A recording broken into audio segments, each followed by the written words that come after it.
বাবা বাবা তোমার না আমার একটা কথা বলার ছিল। ঠিক আছে মা, কি বলবি বল।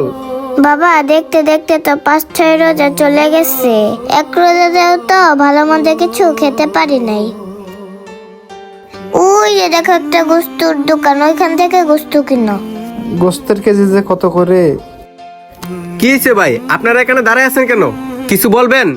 আরে ভাই কথা বলেন, না বললে আমি কেমনে বুঝবো? আর আপনাদের সাথে যদি আমি এত কথা বলি তাহলে তো হওয়ারে দেখা যাইতেছে আমার হাতে খুব লাগবো। ভাই আজকে গোস্তের কেজি কত করে? ভাই আজকে তো মাংসের কেজি 700 টাকা করে। আপনি কয় কেজি নেবেন? ও আচ্ছা, 700 টাকা কেজি। ভাই দেখি তো বের করে আমার কাছে কত টাকা আছে। 220, 10, 10, 5। ভাই 300 গ্রাম গোস্ত দেওয়া যাবে? 300 গ্রাম? দেখে তো মনে হইতেছে অনেক গরিব, মনে হয় মেয়েটা মাংস খেতে চাচ্ছে। না, দিয়ে দিই 300 গ্রাম মাংস। আচ্ছা ঠিক আছে ভাই, দেওয়া যাবে, কোনো সমস্যা নাই, আপনি একটু দাঁড়ান। ভাই আসলে আমার এই ছোট্ট মেয়েটা না প্রথম রোজার থেকে গোস্ত দিয়ে ভাত খাইতে চাইতেছে। আজকে 4-5টা রোজা চলে গেল, ওরে গোস্ত খাওয়াতে পারলাম না। তাছাড়া ভাই এই টাকাটা নিয়ে আমি অনেক দোকানে গেছিলাম, কেউ আমাকে 300 গ্রাম গোস্ত দিল না। তাই তো আমি এখানে এসে আপনার দোকানের সামনে দাঁড়িয়েছিলাম। ভাই আপনার মেয়ে যেহেতু রোজা রাখে, আপনি 300 গ্রাম কেন, আপনি যদি 100 গ্রাম মাংস চাইতেন তাও আপনাকে আমি দিতাম। আসসালামু আলাইকুম ভাই। ওয়ালাইকুম আসসালাম। আরে ভাই আপনি কেমন আছেন? আলহামদুলিল্লাহ ভালো আছি। খাইরুল ভাই আমার তো কিছু মাংস লাগতো। ভাই আপনার কয় কেজি মাংস লাগবো? আরে ভাই বুঝেন না, আমি নতুন শ্বশুর বাড়ি যাবো, এখানে কয় কেজি মাংস আছে?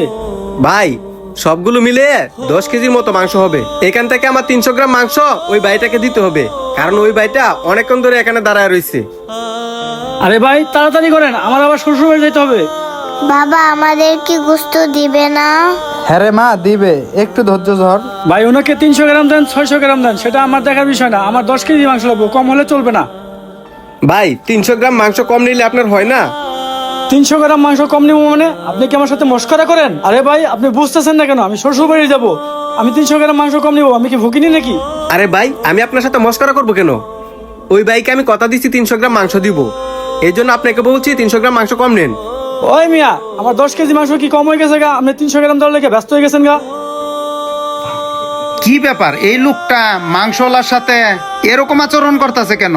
এখানে দাঁড়ায় থেকে একটু ব্যাপারটা বুঝি তো। বৌমাকে বলেছে 10 কেজি মাংস নিয়ে শ্বশুরবাড়ি যেতেই হবে। এই যে পিচ্চি বাচ্চাটা, এটা প্রতিদিন রোজা রাখতেছে, তাই প্রতিদিন তার বাবার কাছে মাংস দিয়ে ভাত খেতে চাইতেছে। তাই আমি কথা দিছি ওই ভাইটাকে আমি 300 গ্রাম মাংস দিব। তাছাড়া এই 300 গ্রাম মাংস নিয়ে ওই মাংসটা রান্না করে সেহরি খেয়ে তারা রোজা রাখবে। বুঝতে পারছেন কি বলছি ভাই?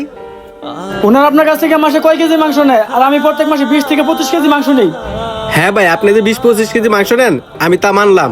তাছাড়া ওই ভাইটাকে আমি আজকে কথা দিছি, আজকে 300 গ্রাম মাংস ওই পিচ্চি মেয়েটাকে আমি দিব। আরে ভাই আপনি আমার সাথে এরকম করলে আপনার কাছ থেকে আমি মাংস নেবই না। আমার সাথে কি ফকিরনিটা বেশি হয়ে গেল গা? ও ভাইজান, আপনি একটু 300 গ্রাম গোস্ত কম নেন না। আমার এই ছোট্ট মেয়েটা আজকে কয়দিন ধরে বলতেছে ও গরুর গোস্ত দিয়ে ভাত খাবে। আর তাছাড়া ভাইজান আমি এখানে অনেকক্ষণ ধরে দাঁড়িয়ে আছি, ভাই আমাকে বলছে 300 গ্রাম গোস্ত দেবে। আপনার মেয়ে মাংস খাইলো কি খাইলো না সেটা আমার দেখার বিষয় না। আমার শ্বশুর বাড়িতে 10 কেজি মাংস নিতেই হবে। খাইরুল ভাই 10 কেজি মাংস দেন। ভাই আপনি 10 কেজি কেন? এখন যদি আপনি 20 কেজি মাংস নিতে চান তাও আপনার কাছে আমি মাংস বিক্রি করব না। এই পিচ্চি বাচ্চাটাকে দেখি কি ভাই আপনার একটুকু মায়া লাগে না? তাই আমি 300 গ্রাম মাংস এই পিচ্চি বাচ্চাটাকে দিব, আমার মাংস বিক্রি হোক বা না হোক। ভাই এই ফকিরনিদের জন্য আপনি আমাকে অপমান করতেছেন। ভাই আপনি ওদেরকে ফকিন্নি বলতেছেন? তাহলে ভাই শুনেন, এক সময় আমিও ওদের মতো ছিলাম ভাই। একটা সময় আমিও এক টুকরা মাংসের জন্য মানুষের ঘরে দুয়ারে ঘুরে বেড়াইছি, কিন্তু কেউ আমার এক টুকরা মাংস দেয় নাই। তাই এরকম অসহায় মানুষদের কষ্টটা আমি বুঝতে পারি ভাই। ভাই আমি যে আপনাকে কথাগুলো বলছি আপনি মনে কষ্ট পায়েন না। আমি অনেক চিন্তা ভাবনা করে দেখলাম আপনার কাছে মাংস বিক্রি করা হচ্ছে, পিচ্চি মায়াটাকে 300 গ্রাম মাংস দেওয়া আমার অনেক জরুরি। তাই 300 গ্রাম মাংস ওই পিচ্চি মায়াটাকে আমি দিব। ও আচ্ছা, বুঝতে পারলাম, তার মানে এই বিষয়। আচ্ছা যাই। ভাই আপনার ইমোশনের গল্প শোনার সময় আমার নাই। আমাকে 10 কেজি মাংস দিলে দেন, নাহলে আমি অন্য দোকান থেকে নিয়ে যাবো। এ ভাই আমাকে 10 কেজি গোস্ত দেন তো। 10 কেজি মাংস থেকে ভাই 300 গ্রাম মাংস কম নিতে হবে। কি বলেন ভাই, 300 গ্রাম গোস্ত কম নিব কেন? ভাই ওই পিচ্চি মেয়েটা তার বাবার কাছে আবদার করছে মাংস দিয়ে শিয়ারি খাবে, আর ওই ভাইয়ের কাছে 1 কেজি মাংস কেনার মতো টাকা নাই, তাই 300 গ্রাম মাংস দিতেছি।